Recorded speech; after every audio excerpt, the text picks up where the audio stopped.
Kaibigan, nagtatrabaho tayo ng 8 oras sa loob ng 24 oras para lang mabuhay ng 4 na oras.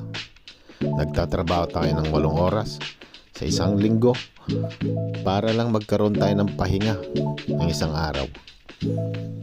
Kung minsan ay wala pa.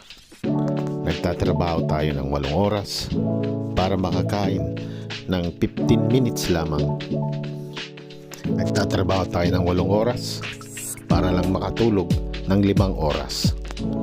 Nagtatrabaho tayo ng 8 oras sa loob ng isang taon at makakapagbakasyon ka lang ng 1 linggo o 2. Nagtatrabaho ka ng 8 oras halos sa iyong buong buhay para lang hintayin mo ang huling hininga ng iyong buhay.